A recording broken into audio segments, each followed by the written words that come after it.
how you doing? This is John, and welcome to John's Long Box. I'm here with John Hervey, who is Johnny from Beyond Time. That's How are you right. doing? No, I'm doing well, John. I appreciate you having me on. No problem, no problem. I love talking to people who, not only, not only fans of comic books, but people who are making comic books. So this is great. I'm really enjoying this. So, Beyond. Oh, okay. I was gonna say we got somebody in the chat, but that's you. That'd be So, me. so let's start out with let's talk about what are you doing right now? You got a project on Indiegogo right now. That's right. So my most recent project that went in demand is Black Tiger, Hidden Dragon Volume 2. That just recently went into demand. It is, for those of you that don't know Black Tiger, this is kind of my flagship property. It's a martial arts book. It's a martial arts comic book. This is the equivalent of probably the 12th issue of the book. This volume would be basically issues 10, 11, and 12. Okay. And kind of collected into this graphic novel. And it's the story of a young woman named Jen Fong. By trade, she is she works for the DA. She's an assistant DA. But she has a lineage of superheroes in her family. Her father was the Black Tiger, and her grandfather the Black Tiger before him. So this is kind of the story. I mean, in an overarching sense, it's her hero story of her becoming the Black Tiger.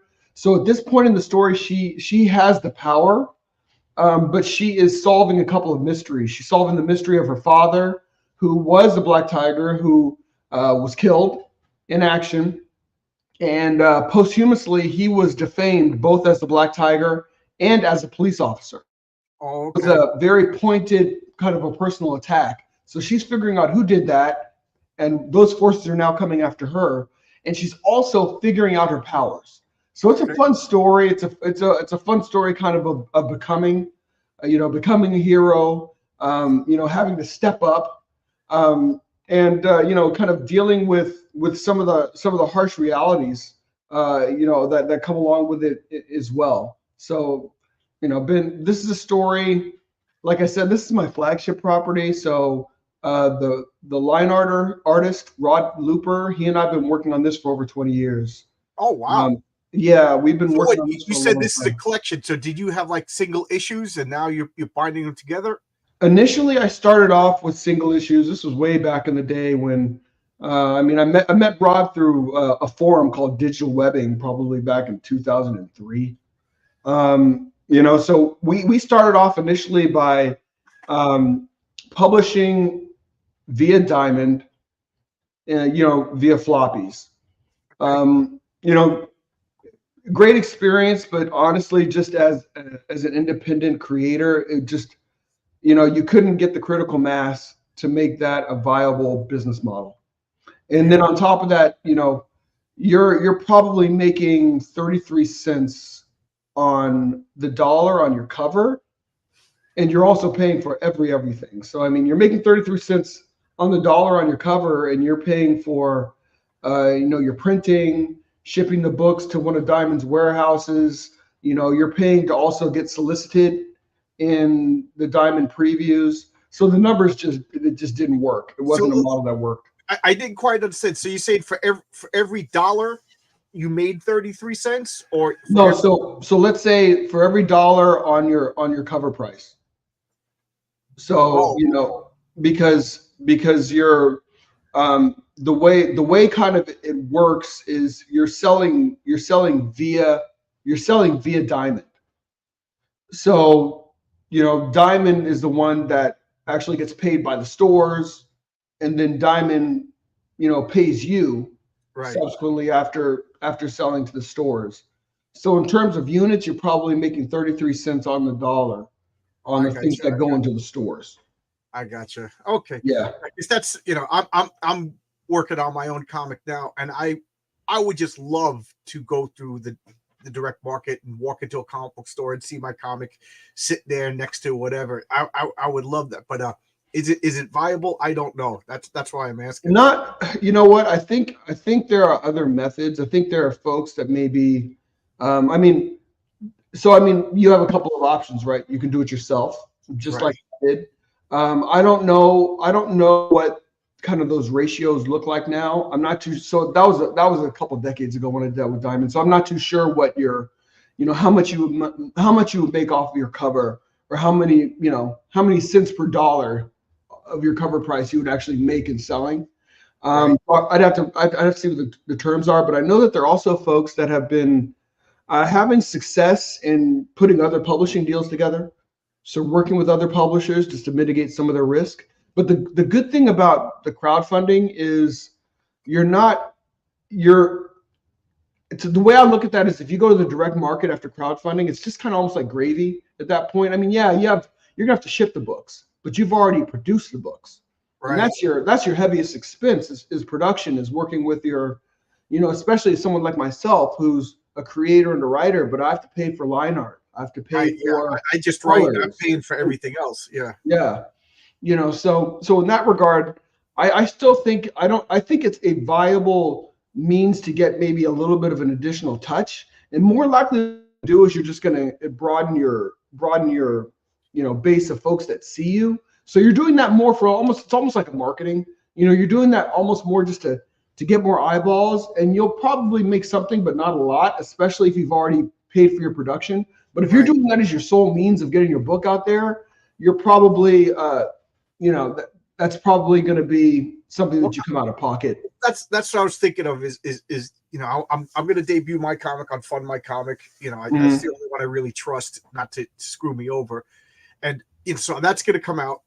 And then, then maybe I'll do Indiegogo, or then maybe Kickstarter. And then maybe once I probably have like 2 or 3 issues, I was thinking maybe I'll contact Diamond and see what I got to do to go through Diamond and get into comic stores. And like you said, at that point, because I have a day job. I know I'm not going to be Mr. Comic Book Writer. You know what I mean? Like, right. But if I could get this to pay for itself, and just, because I want to make comics and I think it's fun. And, I have a lot of stories to tell. So that's really my goal.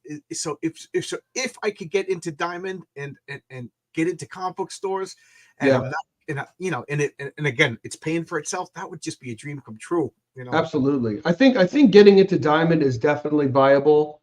I mean, their market has changed and model has changed. At the time when we did it, the front of Diamond was DC and Marvel. And then it went to Dark Horse and Image, but it's like, Diamond they're having to read, basically kind of figure out their market now, that the big two are not being distributed to the shops through them anymore.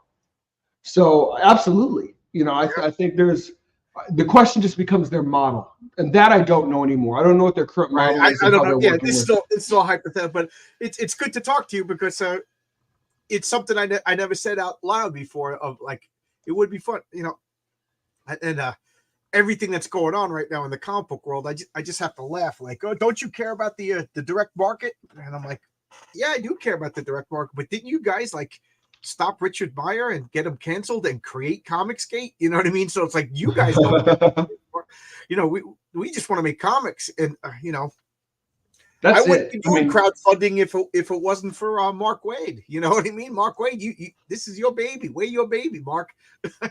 Well, I think the great thing is it's been a almost a market of necessity. I mean, between the changes that were made, kind of by that direct market, then you have the impact of COVID. People not going out. I mean, it's like, this kind of, it's grown into, so the interesting thing to me, and this is just this is my view on it. I'm sure there are people that have better views on it. It seems like, especially during COVID, I mean, this became like a primary method for a niche of folks to receive books. So you've got a niche, and the funny thing is that's a niche within a niche. I mean, like, comics is already a niche. Then within that niche, you've got a small niche of folks that are, doing, crowdfunded books. So you developed like a substantial niche of folks that are getting their books this way. But now that the world is kind of opened back up, I mean, that's just one method. I mean, and it's a good one. I suggest anyone that's starting a book, this is the best way to first, kind of hit the ground running. But then You know, you said you've done shows before. You got to do shows. Look at, and I'm at a place now where I need to start looking at, other means. I know you mentioned Fund My Comic. Luke's a great guy. Yeah. I'm probably going to run these campaigns on Fund My Comic as well, even though I completed Indiegogo. And listen, everybody has a perspective that's different. My thought process is each crowdfunding service has actually its own fans. So Right. it's not just simply. That I don't understand. You know. Yeah. Yeah. I like. Oh, I only go to Kickstarter. I only go to. I'll go to any one of the three if I like the product. You know what I mean? Like, Well, I buy from all three. right. Yeah. Me too. Yeah. I just, Jimmy Palmiotti was on Kickstarter. What am I going to say? No. He's a good guy. He makes good content. Yeah. And geez, every day I'm getting something from Indiegogo. You know, forget about it. Like, my wife is like, oh, another freaking comic book in the mail today. You know. Yeah. And Fund My Comic, I gotta say, it's new. It's only like 6 months, and I think I got like 4 or 5 well done projects fast. You know, I can't complain. So Absolutely. I don't understand this. I don't like this one. I'm a little biased against Kickstarter just because I heard of like that whole political commissar stuff from a couple of years ago, but I don't know if it's still going on or not. And but I'm gonna go where there's good talent. If Jimmy Palmiotti is over here, I'm gonna go over here and I'm gonna back his comic. If Johnny from Beyond is over here, so that's I hope there's not gonna be people that'll be like, well, that John's comic looks pretty good, but I don't like Fund My Comic. Well, you know what? The interesting thing is that will happen. But Yeah. I think if you put it on a platform that they support, they'll get it there. They won't ding you for the fact that, oh, you put it on Kickstarter. So now that, the first platform I launched on was Kickstarter. And then I moved and I started launching on Indiegogo when folks started having other issues on Kickstarter. And Indiegogo has proven to be problematic as well, Right. for some folks. So I mean, I'm definitely going to launch on Luke's Fund My Comic as well. And so yeah, Yang. I mean, selling on. I think that's the ultimate. I think that's like the.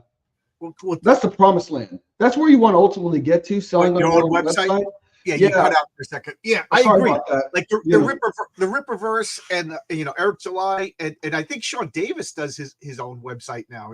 Shane Davis rather. Yeah, the thing is, it's always about that critical mass, and it's like, getting enough people to come to your site to make your sales on your site. And I think all of us, I'm trying to do a better job of pointing people to my site, even though my site points to, if I want to actually get the physical books, it's going to send you to Indiegogo, but getting people to come to the site first.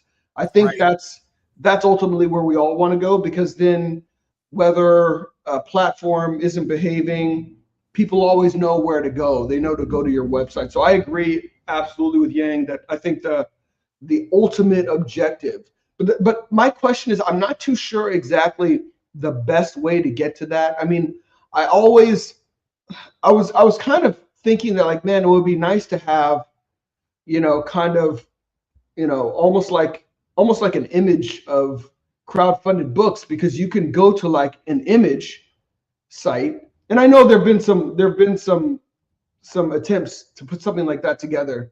I brought this up when I had Eric July on my channel. I was like, you got the bucks and you got the success and you got the name now. How about you do you become the go-to guy, He can even buy a printing press at this point, and just have a Eric July comic book place. And then, like, as long, I understand he's going to take a little bit of risk. These are the criteria you got to meet. And I'll publish, like you said, like Image. Yeah. But Image, they got political agenda on it too, Like, that's the problem.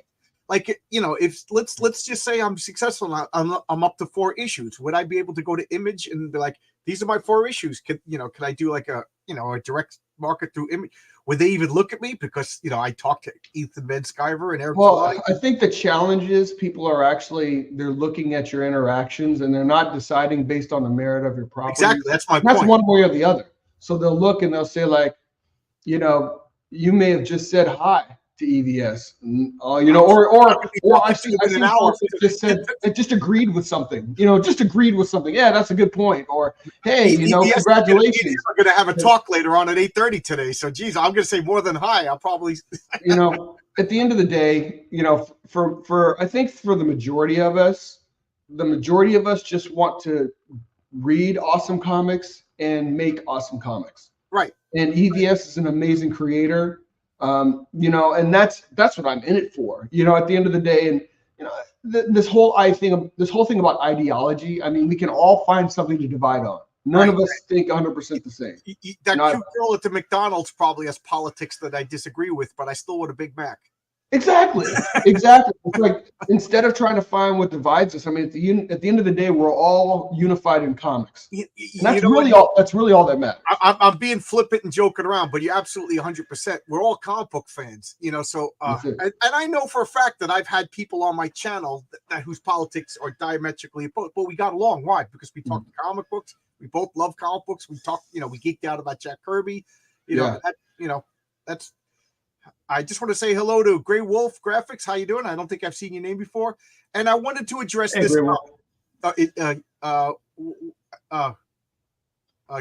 Why not sell on my own website?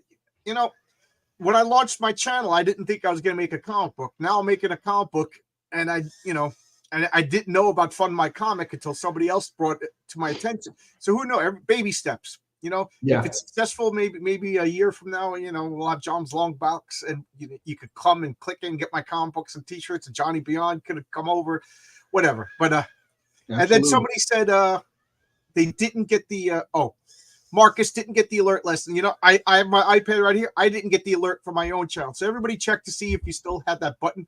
I noticed that I'd lost a couple of subscribers, and then people said, "Hey, I never unsubscribed." So do all that. I always feel like a shill when I say like and subscribe and do all that stuff, but I realize you don't get what you don't ask for. Yeah, so, like and subscribe, folks. Yeah. So sorry about that, Marcus, but I mean, Johnny, I had to. No, you have to do that.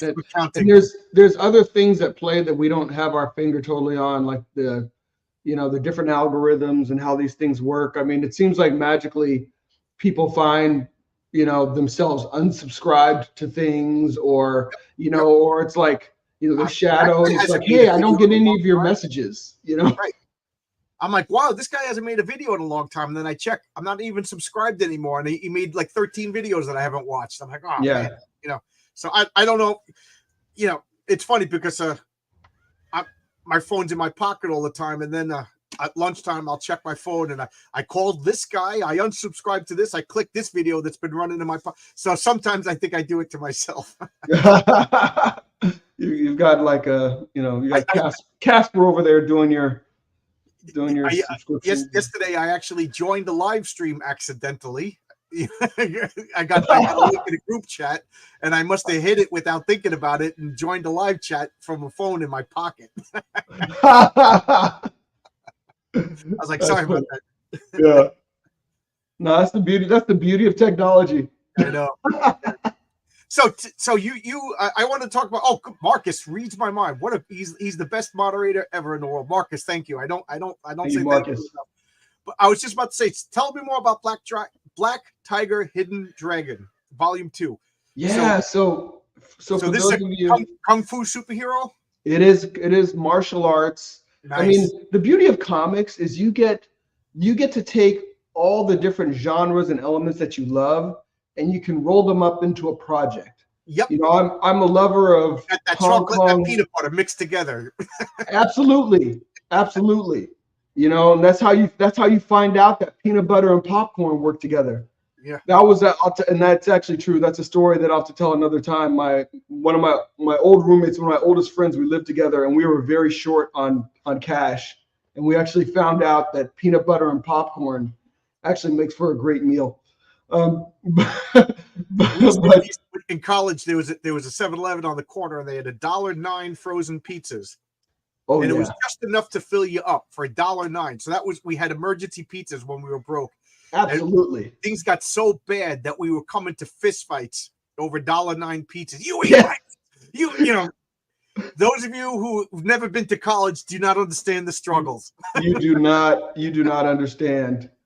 You do not understand. I was so But- broke. My father express mailed me a pot full of frozen marinara sauce that he made at homemade, because if you don't have marinara sauce, and if you're Italian from New York and you don't have a pot full of marinara, there's nothing to eat. You know. my roommate's parents came into town.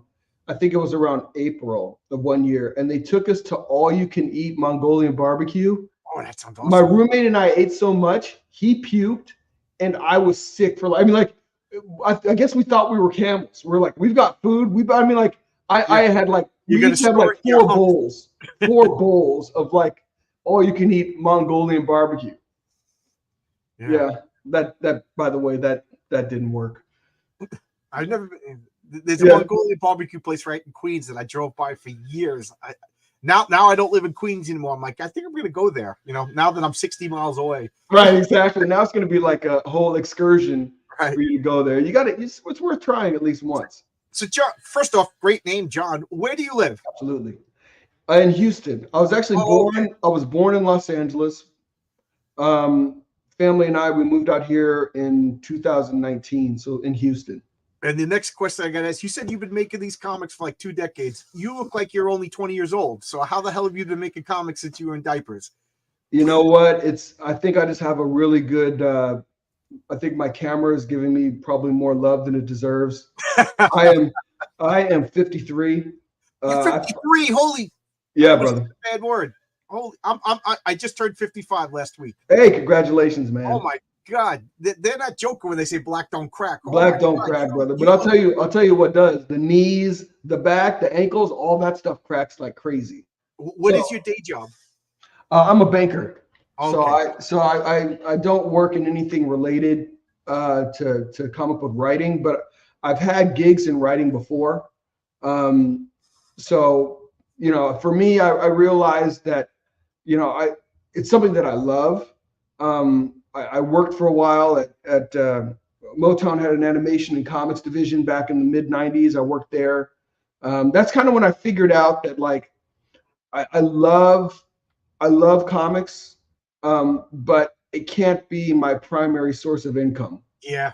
I have no illusions of quitting my job. I mean, I daydream like, oh, wouldn't it be great if I could quit but I have no illusions. You know, I got, you know, I'm this close to get my pension. You know what I mean? So but wouldn't it be fun? It's just a thing to daydream about, but it ain't gonna happen. Yeah. And so now that I know you're 53, holy mackerel! So you got into comics around the same time as me. I always say that I started reading comics regularly around 1974. You know. Okay. So for me, I think the first. So I probably started like around 76. Okay. You know, picking up books because at the time there was no direct market. You could get them. There was 7-Eleven. There were book stands. I mean, you could get comics. They were at bookstores. Where I lived, there was an area where there was a 7-Eleven. There was a drugstore, and both of them had racks. Right. So it's like between the two of them, there were like 4 spinner racks. Right. So. And then you could go to Playworld, and they had the old comics, you know, in those bundles of 3. You know what I mean? And they had a cool Fantastic Four in the front, and then the cool Avengers in the back, and then the middle was like, you know, like I don't know, like hot stuff or something that you didn't care about, you know. But you you're like, oh. You know what's funny? So this is the first time I ever went to New York was in middle school, and so there are 2 things that there's a few things that stood out to me about that. You know, we went off Broadway. We watched Dreamgirls. Marvin Gaye died while I was out in New York. Okay. And for those of you that read Alpha Flight, John Byrne's Alpha Flight, the Alpha Flight where Vindicator died. Number 12. Yeah. So I read that in a hotel in New York. So it's like, when I think about that trip to New York, I mean, it's like, when you talk about there's certain comics, like you knew exactly where you were when you read them. I mean, I was like, I couldn't find the hotel if I needed to, but I said within the course of an hour, we were sitting in the hotel. We saw the news about Marvin Gaye being shot by his dad, and we had picked up the and this was a newsstand. I mean, we bought these comics at a newsstand. Right. Just like in the, so I mean, like, and I read it and I was like devastated. I was just like, oh my gosh, Vindicator, man. Oh my God. Marvin Gaye dies, Vindicator dies. What's, you know, I was just like, man. Yeah. New York, man. I remember being in I was in a 9th grade on my high school football team, and Doug Dawson, who was awesome, Doug Dawson, that was his nickname. He was always singing, always happy, and he was always singing Marvin Gaye songs. And he came in the locker room just all set. He's like, Marvin Gaye died. We didn't believe him. We were like, what? How'd he die? And he's like, his father. I was like, now we know you're lying. Yeah, It's funny that I remember that. I remember when the Pope was shot. I remember when Reagan was shot. I remember when Marvin Gaye was shot. I remember when the Space Shuttle Challenger exploded, because me and a buddy, we were in high school and we had gone to this place. It was like a Greek place that made really good burgers and sandwiches. And we were sitting there and they had like a TV. So we're watching the launch just serendipitously. We weren't there for the launch. We were there because we were skipping class and we're eating burgers, like before lunch. And we're watching it. We're just like, that's not supposed to happen, because it took off. It looked like this huge, like ginormous, maybe like, we're like, man, that's a crazy thrust. Boom. Then all of a sudden, we were just like, holy smokes. Those are the things you never forget. Yep. I remember. Yeah. Oh man. I remember we were watching on TV in grade school. They wheeled out one of those TVs on a whatever it is, a rolling cart to watch it. Oh my gosh. So you guys all watched it happen. Oh, yeah, on TV. A bunch of kids were all looking at each other like that's not supposed to happen. The gravity didn't go of the situation didn't really sink in at first, No, absolutely not. Me and my friend were just like, that's not supposed to happen. Yeah. That doesn't look right. Yeah. Then you're like, holy smokes. And then, first off, your camera got all blurry and it didn't fix, so you're out of focus. All right, let me see if there's anything I can do about that. Let me try and refresh this. Oh, I chased him away. Now you're looking at my ugly mug. I like what John said about oh, there you go. Perfect. There we go. Okay. I like what you said about you remember you were in New York traveling, because if you I haven't done it in a while, but one of the things I wanted to talk about with my channel was I would show an old comic book, and not just talk about the comic book, but talk about like my memories at the time, where I was, where I bought it, what was going on in the world. And I did that a lot. It's funny that Alpha Flight number 12.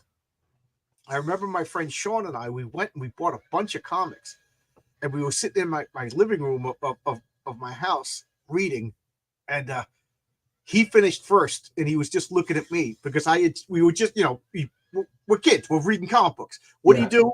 We're riding the bikes, and we're like, who's your favorite member of Alpha Flight? And I'm like, Guardian. Come on. Everybody was Guardian. Coolest guy. And then he finished first, and he's looking at me, waiting for me to, and you know what I mean? He was like, oh, Guardian died. And I was like, oh, man. So then it became, who's your, after that, I was like, Sasquatch. And then they killed Sasquatch. And I'm like, I'm not saying who my favorite is. Yeah, don't say exactly. No, it's funny. Like when I think about comics, like I knew exactly where I was when I read them. Yeah, don't ask me what I did last week, but I could tell you where I was when I read Fantastic Four 202. Exactly. That's what my wife jokes about. So where were you when you read this one? I was at a buddy's house, so I was collecting the Avengers, and this was like during the time. I mean, you want to talk about fantastic artists? Byrne and Perez were kind of like the staple artists during this run. Almost going back and forth, giving each other time to breathe. How could you go wrong? How you can't go wrong. That was like 160 to 190 around there, right? And it was amazing. So the first one I picked up was the one with Crusher Creel on it. The one where Crusher Creel's like ginormous. He's on the frigate. He's holding Miss Marvel like he's King Kong. Like blue, and he's got the ball and chain whipping around. Coming out. Yeah, that's awesome. That's in my stack of comics to show off. Yeah. So Avengers, basically the first run of Avengers, I collected almost all of them. Went back to stores and found old ones. Like none of them are in great shape. Like I found old, I have even a lot of the old ones, but they're not in none of my comics are all well loved. I mean, they're well read. Let me put it that way. Maybe not well loved, but they're all well read. But my buddy, he was collecting Daredevil, and I remember going to his house, sitting on his brother's bunk bed, and reading the Frank Miller run up through when Elektra got killed. Yep. And I remember sitting on his brother's bunk bed, and I was just like, what? These are good. And when Bullseye ran her through, and then when she was crawling through the streets, and oh my gosh, I'm like, what? Where's Daredevil? What's going on? I remember my buddy Mike was telling me about, because back then, if you missed a comic, you missed a comic. This was before comic book stores, so and that was part of the fun, was riding your bikes to different places. Oh, this place has this place has that. Like part of the newsstand is, I guess, if this store kept returning Daredevils, that store didn't get Daredevils anymore. That's right. So it kind of like, this place has Doctor Strange a lot. This place always has the Defenders. And then every once in a while, I'd go to a store and I'd see strange things like Marvel Premiere with Weird World, and Howard the Duck that I didn't see in my regular places. So those were like, I knew they were Marvel comics, but they were like legendary Marvel comics. I'll pick up like What If. Yeah, What If. For whatever reason, that was hard to find too. That was absolutely hard to find. But I remember my friend Mike was telling me about Bullseye threw the card and hit Elektra in the throat, and then he was like acting it out, like, and then he stands there and I was like, oh my God, like he spoiled the whole comic, but it did not ruin when I finally got the comic. Like years later, it took me to get this comic when a comic book store opened up in my town. Yeah, and I remember when the first comic book store opened in my town, I was like, you mean a store that just sells comic books? Yeah, like, that was mind blowing to me. Pulling my leg, right? That was mind blowing to me. Yeah, a store like the whole direct market thing was absolutely mind blowing, because like we would go to stands. There was actually a really cool bookstore that the front of the bookstore. This was the first time like I saw an area really dedicated to comics. These guys had built like a wooden rack, and maybe the wooden rack was, I don't know, maybe 20 feet long, and it had like 4 different levels of layers of shelving, and it was just like comic book heaven. But it was a bookstore, but that's what they had. And then they had like in the back, they had old issues, and I was just like, this is the most amazing place. And then they actually opened direct market stores. I'm like, what is this? This is crazy. I remember going to the comic book store. It was the first time I saw a long box, Yeah. I was like, I just stacked comic books like on my dresser on piles. Absolutely. I have baggies and boards. And I just remember like going through alphabetical order. The store was all Marvel, and then when it got to Z, it was all DC, and then after all DC, it was mishmash of everything. And I didn't know about like the Fabulous Furry Freak Brothers. I didn't know about like all the underground comics. I was a kid. I was like, oh my God, look at this! And I remember like pulling up like comics, and there would be like naked drawings of naked ladies. I'm like, they could do this in comics. They could do this. I didn't know any. It was, and then going in and like, wow, like my friend Mike had this Fantastic Four. I think it was like 194, 195, and it had the Submariner on the cover. And at the time, we were Submariner freaks. He had it, I didn't, and I was like, oh man, like that was like one of the few Fantastic Fours that I was missing. And I remember finding it, and I was like, it was like a big deal, because there were, you missed it on the stands. You missed it. That was it. You missed it. You'd be going on an absolute scavenger hunt, right? Trying to find books at that point. And nothing was worse when the place where you usually go. Like I remember one of the drugstores, like the woman that would order the books, she really had no rhyme or reason the way she would do it. So it's like me and my friends would actually tell her, because like I remember I picked up an Avengers, then like she skipped a month. We're like, why? She's like, oh, I just, we're like, you got to pick up this book. You got to pick up this book, because we were just like, there's no Avengers. So then we're off on our bikes. We rode as far as 9 miles one way, because there were different newsstands and there were different bookstores. Right. Yeah. My mom had no idea how far we would ride. Yeah. Comics. When I told her when I was older, she's like, "You did what? You rode all the way over?" I'm like, "Oh yeah." Because she know I'd be gone with my friends for the day. She didn't know we were spending a quarter of the day riding bikes trying to find. This is the 80s, right? Like, yeah. I'm in my game groups. I have friends that were like in their 30s, and me being the old man in my 50s. We were talking about Stranger Things, and they're like, was that the way it was in the 80s? Just ride your bikes? I said, yeah. I would get home from school, hop on my bike, and like until the street lights would come on, that meant go home for dinner. I didn't have a watch, I didn't have a cell phone, I didn't know, but you paid attention to the street light. And my mom did not know where we were.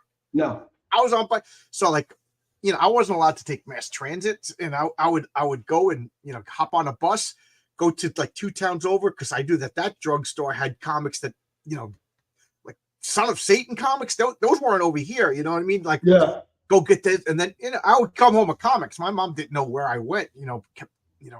If she knew that I was on the bus. Speaking of Son of Satan, I remember the Defenders 99 and 100. That whole story arc with the Son of Satan. Yeah, me and my friends, we rode all over the place because we got 99 and then we couldn't find 100. Yeah. And the one place that we usually go to, she actually sold out. So we were on the hunt. We picked it up, but we rode all over the place. Right. And the comic book stores kind of changed all that. In a way, it was less fun because the hunt is fun, yeah. Like back when Star Wars came out, 1977, they had 12 action figures. And I remember, every store had Darth Vader, every store had Luke, and every store had Princess Leia. But like, trying to get like I'm trying to think like the Death Star droid. You know what I mean? Yeah, like, I think like Greedo. Like Greedo, the Death Star droid. I think they were in that. Yeah, short packed or something. So or Sandman, Tusken Raider. So you'd be like, Han Solo, Chewbacca, Stormtrooper. Yeah, I got it. You know what I mean? It was fun to find them. And then specialty toy stores, but like the comic book store was great because they had it. Yeah. But at the same time, it was like they had it, so that whole adrenaline rush of chasing and finding, for the longest time, that was part of the fun. That was a huge part of the fun. And now I'm a slob who just goes to online, click. Oh, it's easy now because there's a market now. So it's like somebody's got it. It's just, are you willing to pay the price for it? But I remember for one of my birthdays, I wanted this one toy. It was magnetic Batman and Robin. Okay, so it was Batman and Robin. These figures were bigger than Mego figures, and they had magnets on their hands and on their feet. Okay, so this was a big deal. This is a birthday present. So I was just like, my uncle had already got me magnetic Robin, and I wanted magnetic Batman. Man, so it was my birthday. We went to the local Toys R Us, and they didn't have it. And I'm just like, Mom, you said you get me magnetic Batman. Throwing a guilt trip on Mom. So she's just like, listen, I'm like, it's my birthday, Mom. So she drove me to the next Toys R Us, which was probably and this is a big deal back in the day, which is probably like another 40 minutes away to get that. And there was no guarantee it was going to be there. Right. But we got there. I got magnetic Batman for my birthday. I still have magnetic Batman. He's magnetized. He's hanging out with magnetic Robin. Oh, you still have him? Oh, I still have him. I made the mistake of giving all my toys to my little brother and, all my original Star Wars figures. And I remember mowing the lawn once. So now I'm like 17 years old. I'm mowing the lawn and something hit me in the ankle. And I'm like, what the? And I look down. They're all buried in the sand, so I'm mowing the lawn, chopping their heads off. I was like, oh, that's what he did with all. I gave him my baseball cards too, because I went through like a 6-month period where I was like, I'm into baseball cards. Yeah. And then I was not into baseball cards. I'm not. So I gave him the baseball cards. They were all ruined. My toys were all. But comics, I always kept my comics. Okay. A number of my toys, my mom. So I guess when my kids would come over, my mom let my kids play with them. So then, like, I had a bunch of like these He-Man figures and these other figures, and they're all destroyed. Like they. What are you gonna say? They took markers. They took markers to them. Toys. Well, this is the worst part. The worst part was like I went there, so like, and they had markers all over them, and like my wife, I was like, okay, that's fine. And my wife looked at me. She's like, you're like legitimately sad. I'm like, yeah. They defaced all my He-Man toys. They destroyed my He-Man toys. Yeah. She was like, oh my gosh, you're actually sad. I'm like, sad. I have these plastic, because I used to collect action figures too, but there's only so much room in a house. I know. So I stopped collecting. I don't even look at the websites anymore. But I got tubs and tubs and tubs full of toys, and then I have a shed, But I hired somebody to mow my lawn, so I don't have the lawnmower, and it's filled with toys.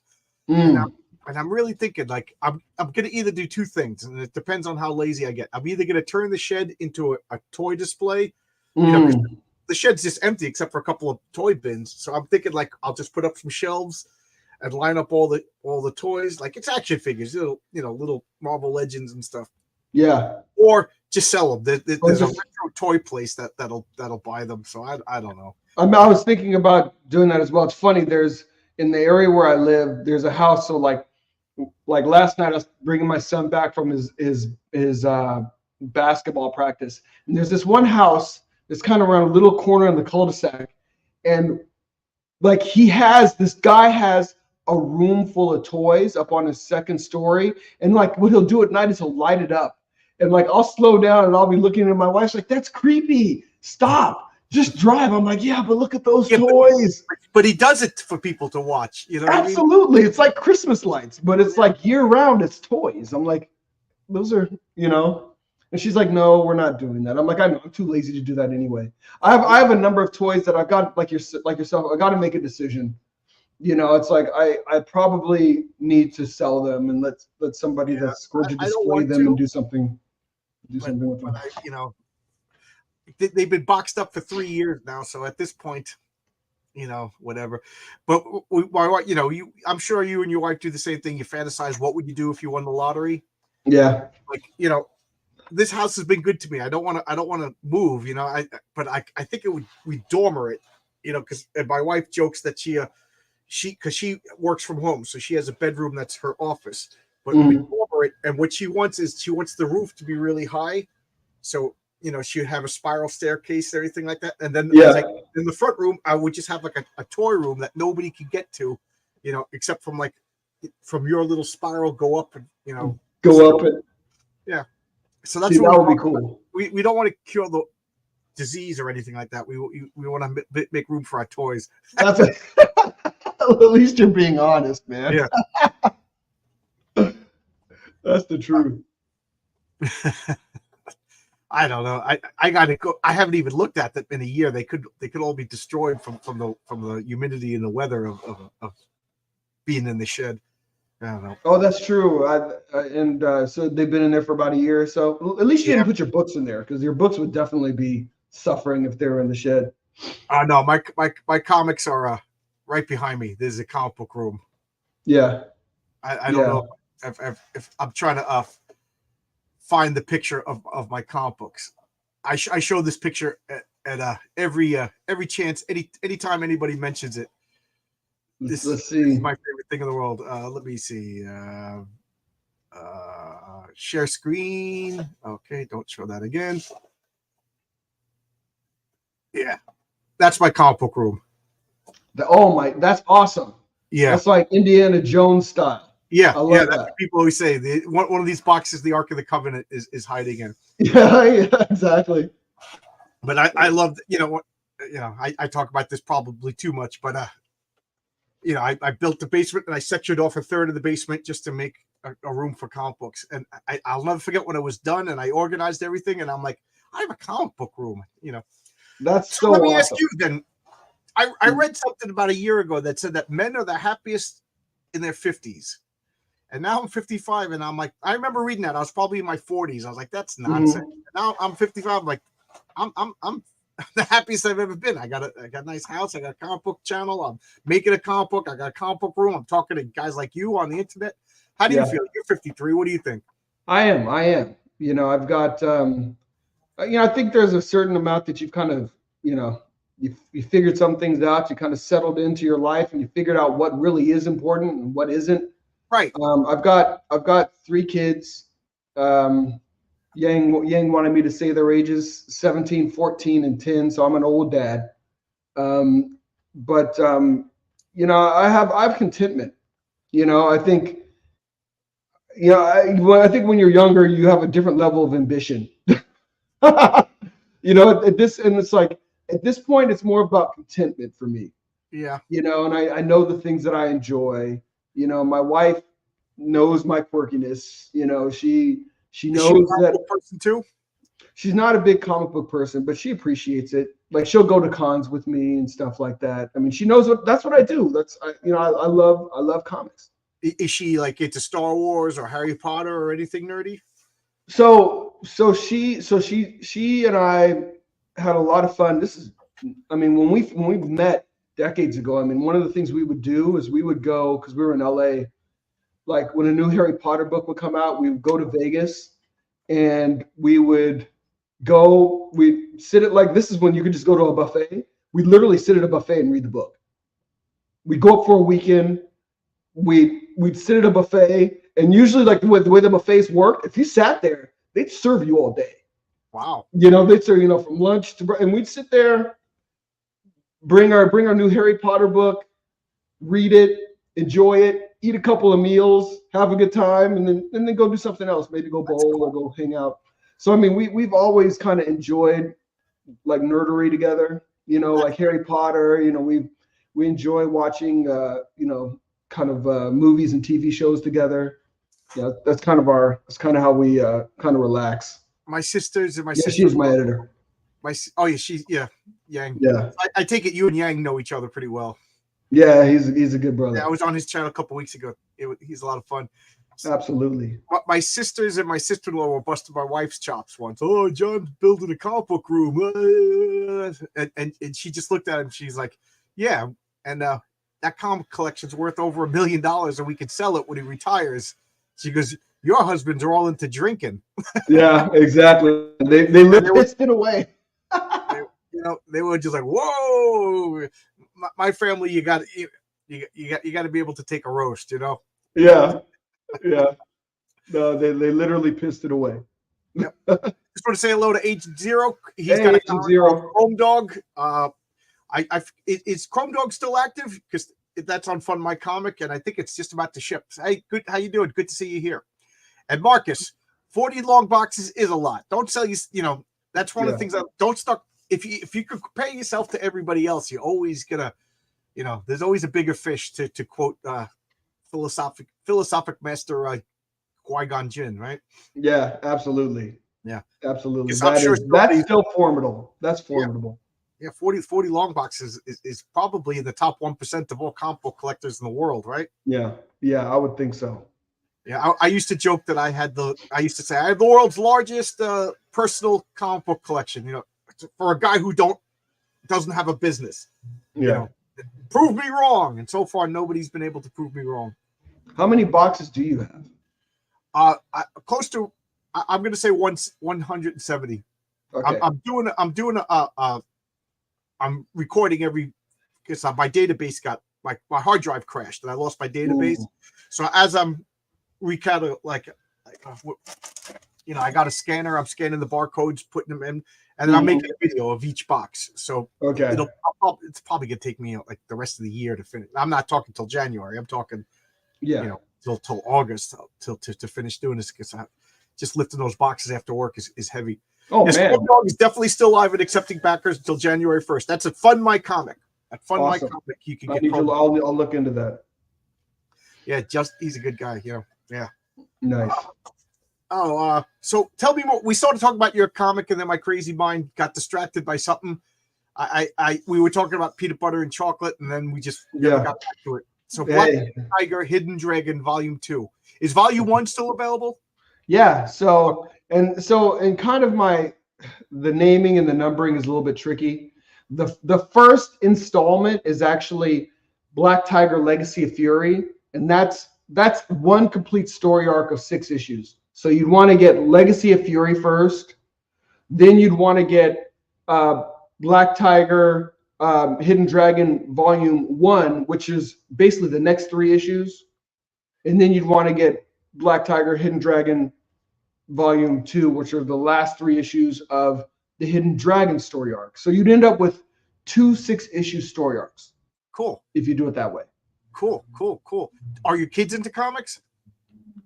My middle one is into comics, but my other two are not. You know, I couldn't. My oldest one is actually is into anime. I was waiting for you to say that. Everybody's kids are into manga and anime, you know? Yeah, yeah. My older boy is into anime, but my middle boy is actually into comics as Oh, well as that's cool. anime.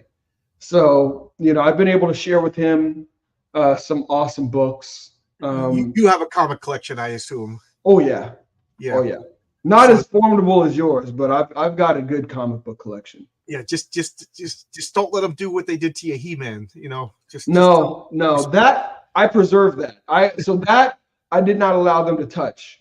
And like my 10-year-old daughter, she still doesn't touch my comics because I'm like, you have to, yeah, you know, my middle boy knows how to, you know, open up the bag, so he's got free reign to read. He won't tear up my books. But my daughter knows, you know, not the comics. yeah. I wonder if that'll make her want to read comics when she's older. Like, yeah, I can finally read them. Or like, you know, I don't want to read them now. You know, you said I could read them. I don't, you know. And the thing, I don't know. That's a good question. That's a good question. You know, I mean, you know, just in all honesty, she's not really interested in reading much of anything, including her schoolwork. So it's funny that you said that because I told this story. First off, I just want to say hello to Hex Allen Comics. How you hey doing? Mel, what's going on? A new name. So it's always great. I just want to say hello to people. But what you said is funny because how old is your daughter? That's not into She's reading. 10. So what is that? Yeah. 3rd, 4th grade? Yeah, she's actually in fifth now. 5th grade. Okay, because when I was in 3rd grade, I tell the story often. I couldn't read, and I didn't want to read, and I wasn't interested in reading. Yeah. You know, when you were, you know, reading is something you did at school. It was a school activity, and then after school, you played with your friends. You ran around like an idiot. You played with a He-Man. You know what I mean? You didn't read. Like, would you sit at home and do math? You know, that's I love that. And then my friends were into reading comic books, and I barely could read. You know, I was good at school. I was smart at school, but I didn't apply myself. Let's be realistic. Yeah. And I barely read. And then my friends were into comics. And let's face it, you know, we're seeing these John Byrne X-Men's and these wonderful Inhumans by George Perez. You know, and so how could you not be interested? Yeah. But I couldn't read. And then finally, through comic books, I went from the bottom reading group to the top reading group. Reading became a fun thing, and I'm constantly reading. Guys at work are busting my chops because they're all talking about TV shows, and I don't know what they're talking about. And they're like, "Well, what do you do when you're home?" I'm like, I'm reading comic books and books. Yeah. You know? No, absolutely. Comics played a big part in me reading as a kid. And that's why my mom let me buy them in the first place. One of her friends was just like, she's like, "Aren't you kind of worried you're buying your son these comics?" He's like, "He's reading something." Yeah, aren't you afraid of rotting his brain? Well, the funny thing is, I went from reading comics, and then we started reading comics. Then we started also reading science fiction books. Started reading a lot of Isaac Asimov, a lot of Piers Anthony, and then from there also broadened. Started reading more fiction books, and so I mean, like my love of reading came from comics. Right. Yeah. You know, like I said, who does math at home? That's the way I looked at reading.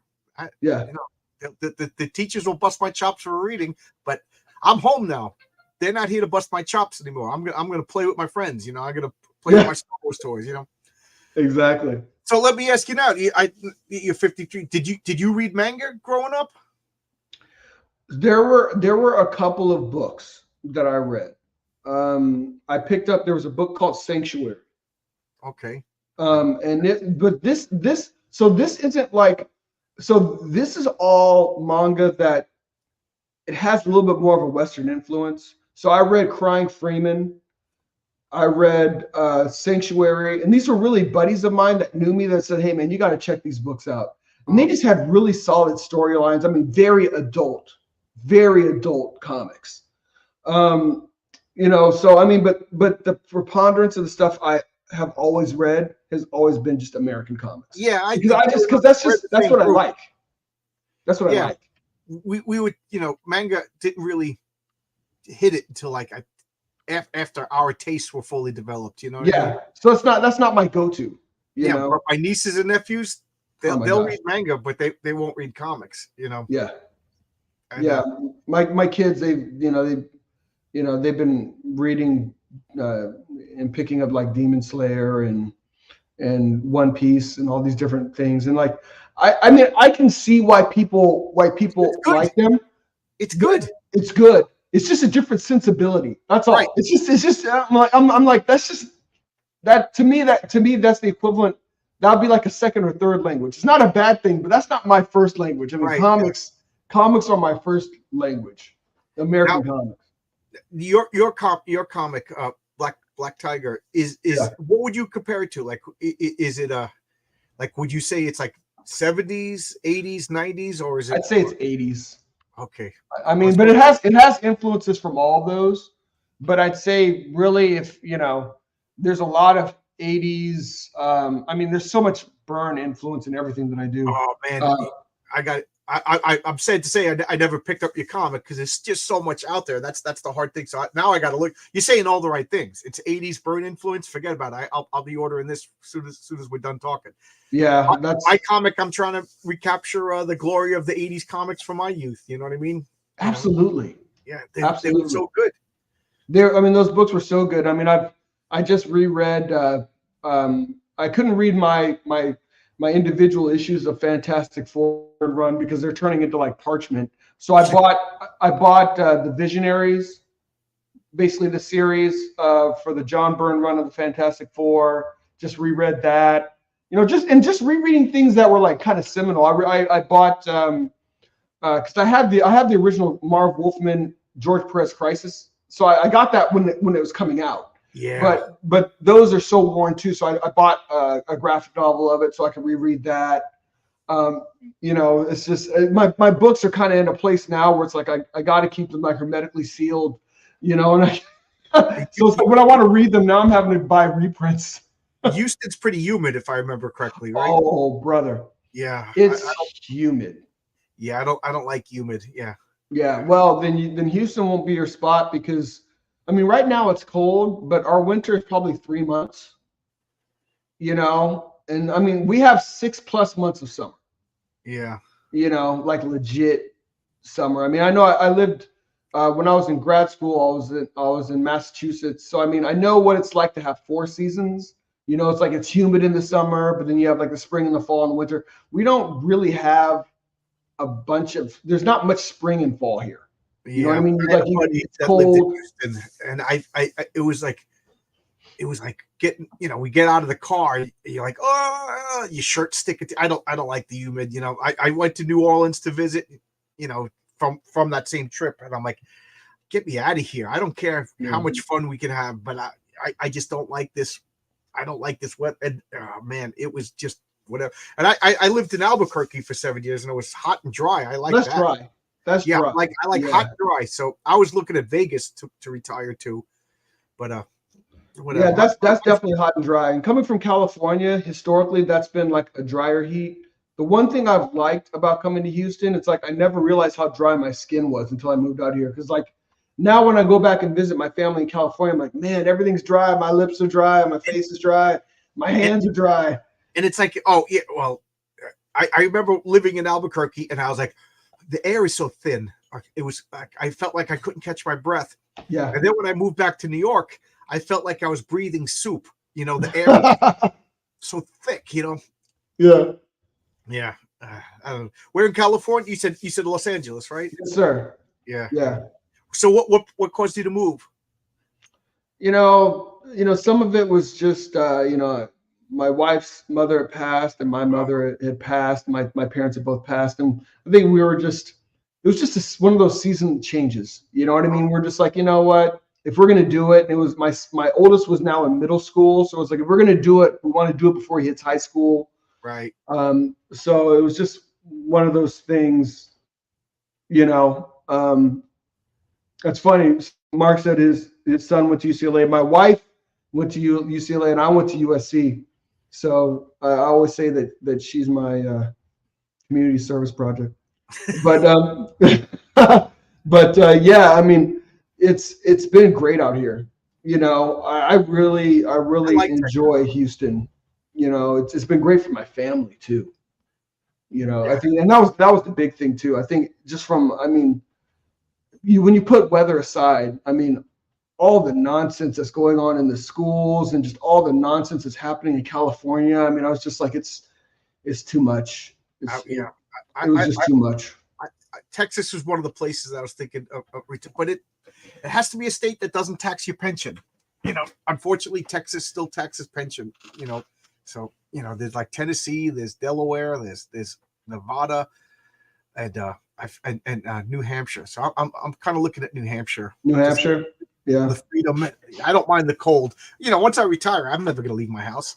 You know, and it's not that far away that my family can't visit. Yeah, exactly. To Alaska, but that's Ooh. Yeah. Yeah, my brother-in-law and sister-in-law lived up there for a number of years.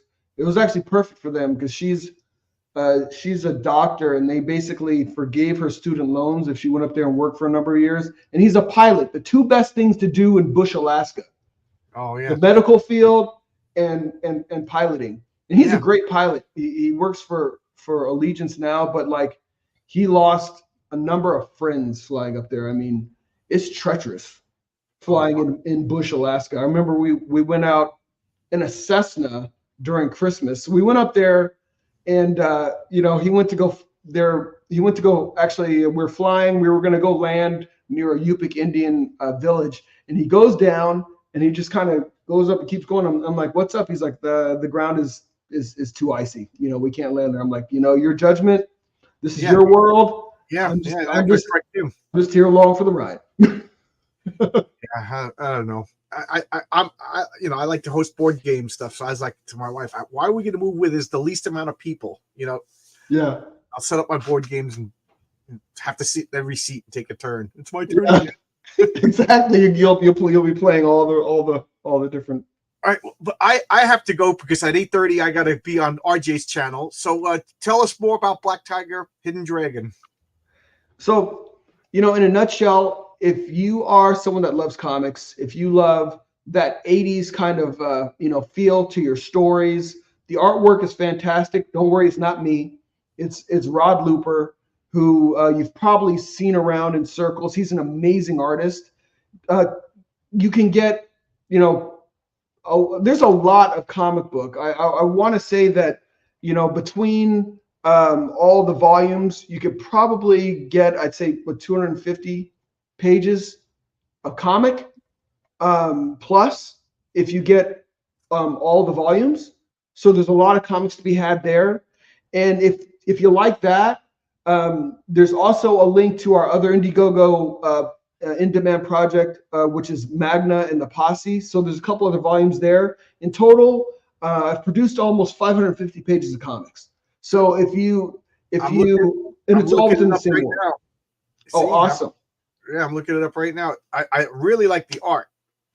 The art is phenomenal. And you get to go on a journey with Rod, because this is a book we've been producing. We're 12 issues in, and you can see, I like watching the progression. And you can also see how he is refined, and his art has always been excellent. But I mean, you want to talk about taking ownership of the property and taking ownership of the characters. I mean, he's really found and hit his stride. And it's just a magnificent just cast of people that have gotten involved and are invested in this property. So please enjoy it.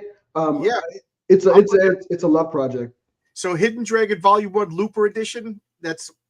What is the difference between the Horn Edition and the Looper Edition? So Greg Horn did the cover for. Oh, that's why. Duh. Okay. Yeah. So Greg Horn did the cover for Legacy of Fury. So you'd be getting Legacy of Fury with the Greg Horn cover. Then you can get Volume 1 of Hidden Dragon with the Rod Looper. Oh, so it's different. It's different material. Different material. Okay. So you'll get the first 6 issues in the Greg Horn covered Legacy of Fury. You'll get another 3 issues in the Rod Looper covered Volume 1.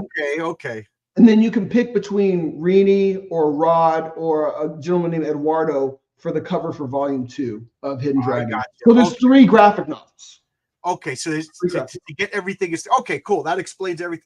One thing that I just don't understand is when people have an Indiegogo or whatever for their 3rd issue, and like, nope, you can't get the first 2. And I'm like, well, then I'm not buying it because Yeah. have you met a comic book person? We're completionists, right? You always have to give people an entry point to your content. Absolutely. And it's like somebody finds it new, but then they can't get the stuff that predates it. You're just like, yeah, forget it. Yeah. One guy was just like, I'm all punk rock. You can't get my first 2 issues. I'm like, well, then I'm not getting the third. I don't mean to be a jerk, but like, sorry, but that's the way comic book people. So I like this. So I'm on my phone right now checking out his Indiegogo pages, and everything's pretty clear. Everything seems to be priced very well, and your art is phenomenal. This is what's his name? Looper. Rod Looper. Rod Looper. This looks pretty good. Yeah, this is I'm gonna back. Why not? Awesome. I appreciate that, man. Good company. So yeah, there you go. That's what John does. He comes on your show and he gets one sale at a time by the host. Hey, you know what? Every sale matters. Yeah. Yeah. Wow, imagine that. A comic book creator who actually likes the fans. Yeah, there you go. But I gotta get going because I gotta see what RJ wants to do. I'm gonna be on his channel in half Absolutely. hour, the Fourth Age with me, RJ, and Ethan Van Sciver, comic book team up. Come back. There's so much more I could talk. I don't know. This might sound like I'm pulling wool over people's eyes, but after like an hour talk with everybody, I always feel like we're friends. You know what I mean? Like, come on, talk. I enjoy doing this. I started this during COVID because people weren't talking. Everybody was sitting at home and miserable, and I'm like, I want to talk comic books with people. And now I'm talking guy from Houston who's sitting there talking about comic books, same age as me, even though he looks like he's 25. Believe me, my back and knees and everything else, they're probably 60. Yeah, I know. Tell me about it. I'm doing construction. I started taking omega-3 pills, and hey, that's good stuff. And I've been taking them now for about a month, and I just started realizing about a week ago that my back doesn't hurt, my knees don't hurt anymore. That's a beautiful thing. If it's psychosomatic, I'll take it. Yeah, absolutely. My friends of mine said you got to take omega-3. Your back don't hurt, your knees don't hurt, and it's true. It's true. And you don't even have that fish taste anymore. So there you go. There's comic book news and some health vitamin aids over here on Don. You get everything here. Yeah. But thanks a lot. I got to get going. Thanks. All right. I'm checking out. I'm backing this. This looks awesome. Do you have an image you want to put up before we go? Do you have anything accessible that we could show? Let's see. Because the art is really good. I'll put this up really quickly before. Yeah, sure. This looks really good. Because this image, I'm showing it on my phone, but this image that I used to promote, this is excellent. This is excellent, and I do see like an old school John Byrne, George Perez type of influence, which is my comic. I hired Renzo Rodriguez to draw, and I am so pleased. It's like older great comic. Oh, you put it up already. I was filibustering. Here you go. Look at that. That looks awesome. Yeah, you'll be happy with the artwork. Yeah, it looks good, and the story as well. So please enjoy, my friends. Yeah, and lots of good martial arts. Yep, that's pretty cool. Are you a martial artist? Yeah, so I've practiced a couple different forms of kung fu over the years. Yeah, there you go. You could tell because the people look like they're in realistic stances. Yeah. All right, but I really got to prep for this next talk. Absolutely. Thank you so much, John. No problem. I like I said, I enjoy this. This is fun for me. I almost feel like I'm taking advantage of people because I have so much fun talking to people. But yeah, definitely come back. Message me in a little bit when Will do. Yeah, cool. Tell RJ I said hi too. I will. Thanks a lot, everybody, and go to the Fourth Age. RJ from the Fourth Age. Put that in YouTube, and I'll be there at 8:30 with RJ and Ethan Van Sciver. Thanks a lot, everybody. Bye-bye. Later.